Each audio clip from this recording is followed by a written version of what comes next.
Et maintenant, on est avec Isabelle Lessard, qui est fondatrice du projet Popcorn, une entreprise qui offre de l'accompagnement, des formations en changement de comportement et en mobilisation, en plus d'offrir des outils de vulgarisation scientifique pour dépasser la résistance au changement. Donc, depuis janvier, vous avez pu l'entendre ici à l'émission parce qu'elle nous offre des chroniques Popcorn qui partagent des astuces pour mieux engager, mobiliser et transformer notre société.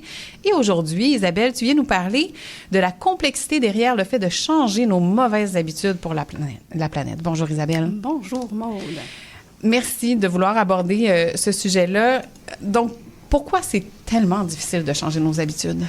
Oui, bon, donc, pour commencer la chronique, je me disais, c'est quoi une habitude? Là, juste repartir de la petite définition simple de ce que c'est qu'une habitude. En fait, c'est assez simple. Là, je pense que c'est assez évident aussi, mais c'est quelque chose qu'on va répéter souvent. Donc, il y a une notion de répétition dans un contexte précis aussi. Il faut comprendre qu'il y a comme une association qu'on va faire entre le contexte puis le geste répétitif. Okay. Donc, par exemple, ça pourrait être de faire la même routine le matin ou de prendre le même moyen de transport le matin pour se rendre au travail. OK?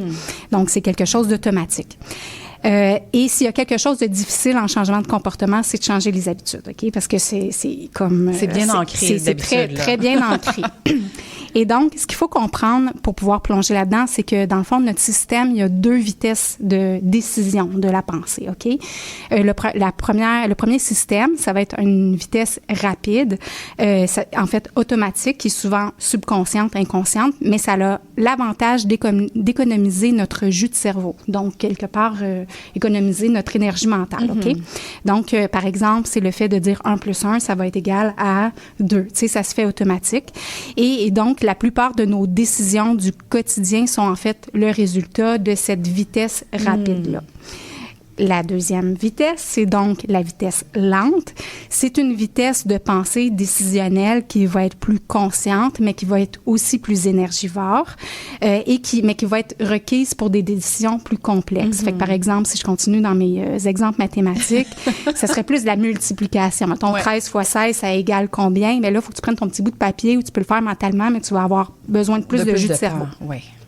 Donc, vous aurez compris que les habitudes, c'est davantage gouverné par le système décisionnel rapide, OK? Et donc, tout ça, ça a quand même, c'est ça qui est en fait le hic. Le fait que ça soit rapide, c'est ce qui se passe à l'intérieur de notre cerveau. Il y a un stimulus, puis notre cerveau, à force de répétition, va développer, dans le fond, un circuit neuronal très, très fort. Okay. C'est comme une espèce d'autoroute. Puis, ça va être difficile de, tu sais, dans notre GPS intérieur, pour faire des mauvaises métaphores, mais de sortir de l'autoroute pour prendre le petit chemin de campagne, OK? Fait que c'est ça qui est difficile. C'est vraiment que c'est un chemin qui est déjà tracé dans notre cerveau. Et ce qui est important aussi de comprendre, c'est qu'une habitude, c'est pas une question d'intention, de motivation. C'est, comme je le disais, vraiment une question d'économie d'énergie. Donc, souvent, on le sait qu'on a une mauvaise habitude, qu'on veut la changer. C'est pas une question de pas la changer. Le frein, c'est vraiment juste que c'est le circuit neuronal, c'est l'autoroute qui va se mettre en marche. Bien, c'est intéressant que tu abordes le fait que c'est pas une question de volonté. Déjà, j'aime pas beaucoup ce mot-là, cette façon de parler, mais plutôt une question de ménager notre énergie. On est en mode économie d'énergie, Exactement. C'est vraiment ça. Il faut le voir comme ça. Et oui. Donc, il faut faire quoi d'abord pour maximiser nos chances là, de changer une habitude? Oui, donc la première chose à faire, et là, vous allez me reconnaître dans ma rhétorique fatigante de fille qui ramène toujours les mêmes sujets, mais c'est de comprendre le sens, c'est-à-dire les besoins qu'on cherche à répondre derrière l'habitude, OK? Fait que de façon générale, le sens général des habitudes, c'est, je le disais, économiser de l'énergie. On veut gagner en rapidité, en efficacité, on veut que ça soit simple, OK?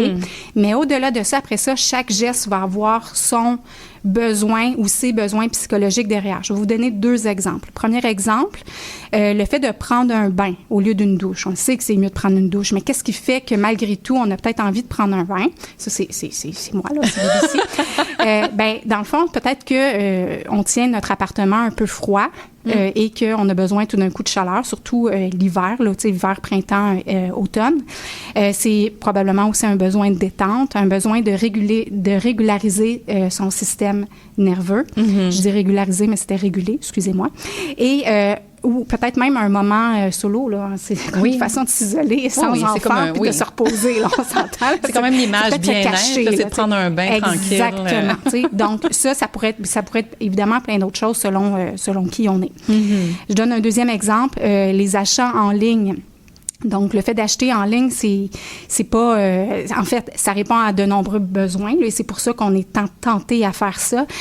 Ça permet d'avoir un temps d'analyse des options, donc, quelque part, de respecter son rythme, de pas se sentir bousculé par un vendeur, une vendeuse qui vient nous voir, de pas avoir à faire plusieurs boutiques, comme toutes les boutiques en une sur Internet. Puis, c'est même parfois une façon de couper le trop-plein d'émotions, le fait d'acheter. OK? Ouais. Donc, c'est d'ailleurs le cas de façon plus générale pour tout ce qui est consumérisme effréné. Là. C'est comme couper les émotions, puis on y reviendra plus tard. Ouais. Alors, si je récapitule et je me répète encore, il faut voir l'habitude comme une stratégie. Quand je parle de stratégie, c'est le moyen pour répondre à des besoins qui sont soit physiques ou psychologiques.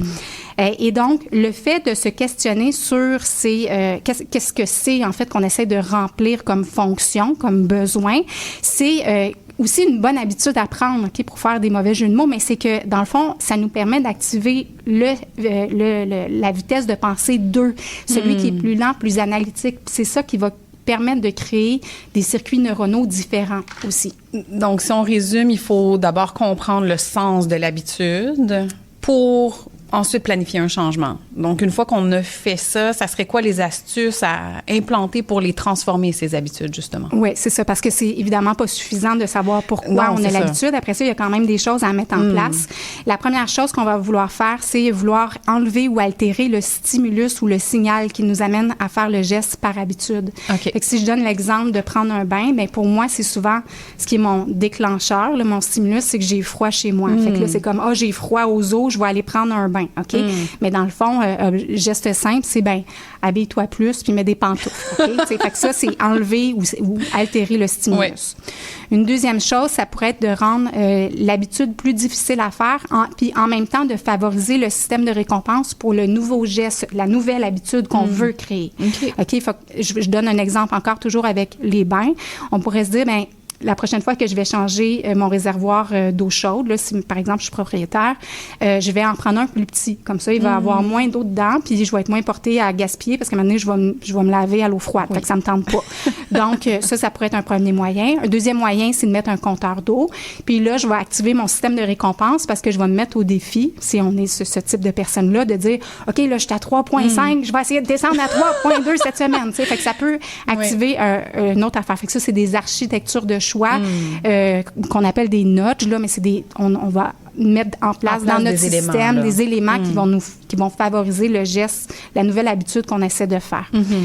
Ensuite de ça, il y a le fait de répéter le nouveau geste. Et là, bon, évidemment, il faut de la répétition, mais je voulais juste revenir sur une croyance qu'il faut 21 fois pour changer une habitude. On l'entend souvent, mais en fait, elle n'est pas fondée scientifiquement. Fait que quand j'ai fait ma revue de littérature pour voir qu'est-ce que la science disait autour de ça, ça varie entre, il faut que tu répètes 5 à 500 fois.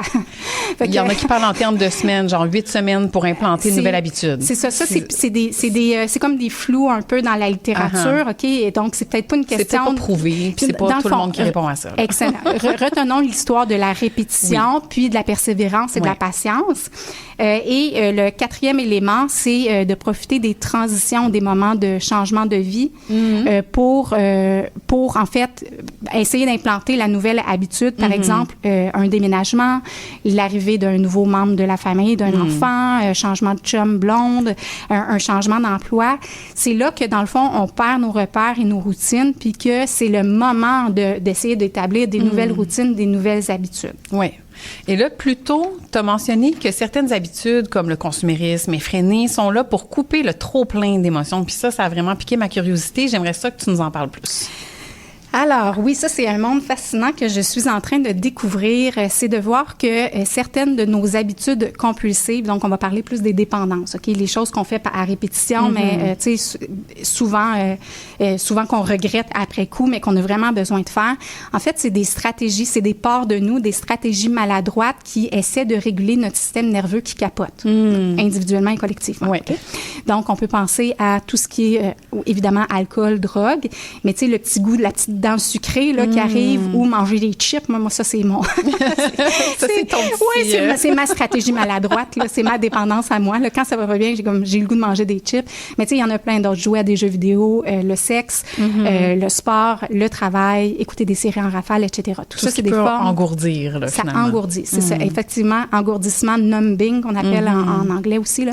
Mais dans le fond, notre cerveau, il a compris que de faire ces activités-là, ça nous sort momentanément de notre déprime, de notre engourdissement. En fait, ça nous engourdit pour nous sortir de notre déprime, et ça va nous permettre aussi de sécréter, Prends ton temps. sécréter un paquet d'hormones du bonheur comme la sérotonine, les endorphines, la dopamine. C'est ça qui nous rend ultimement accro à ces gestes-là, à ces mauvaises habitudes-là. Mais le hic, c'est qu'il faut qu'on comprenne que nos habitudes compulsives, malgré le fait que socialement, elles sont non désirables, parce que souvent, on les juge. La société les juge, nous-mêmes, on les juge. On a honte de ces comportements-là. C'est, comme je le disais, des protecteurs maladroits qui veulent qui veulent notre bien, en fait. Et donc, quand on arrive à avoir un rapport différent avec sa dépendance, puis à apprendre le rôle protecteur qu'elle a essayé de faire dans notre système, ça nous permet d'avoir plus de compassion par rapport à ce qui se passe. Puis le fait de la regarder avec plus d'empathie, de compassion, ça permet de la mettre de côté et de la transformer parce qu'elle devient moins envahissante, parce que c'est comme si c'était une part de nous qui se dit « Enfin, tu vois le rôle que je fais pour toi. » Et c'est ça qui permet la véritable transformation. Donc, pour conclure, dans le fond, ce que je voulais amener, c'est que tout ce qui est changement de comportement, sciences comportementales, c'est vraiment important pour mobiliser plus efficacement, surtout dans le domaine environnemental, climatique, etc. Mais c'est pas suffisant. Et il va falloir comme regarder des approches alternatives, comme ce que je disais, portées par des gens qui sont compétents dans ces approches-là, là, mais pour vraiment nous transformer plus durablement, puis transformer nos valeurs et, quelque part, libérer aussi nos blessures profondes. Fait que ça, c'est comme un angle mort que moi, j'essaye d'amener dans mon accompagnement avec Projet Popcorn. Oui, voilà. Et qui est tellement, tellement pertinent. Là. Ça, c'est mon genre de sujet aussi à approfondir. Je suis comme, ouais, mais il y a plus. Oui, tout à fait, exactement. Et c'est vrai qu'il y a toujours plus. Merci beaucoup, Isabelle Lessard, pour cette super chronique. On a hâte de te retrouver prochainement. Oui, il n'y a pas de date future, non, mais on va s'en reparler. On s'en reparlera parce que c'est toujours fort pertinent et intéressant. Donc, je le rappelle, tu es experte en changement de comportement et en mobilisation, fondatrice du Projet Popcorn. Donc, allez voir ça. Suivez-la sur les médias sociaux, sur LinkedIn, allez voir le site. Un grand merci, Isabelle, pour ta présence pendant toutes ces semaines à l'émission. Pour ces opportunités-là. Passe un bel été.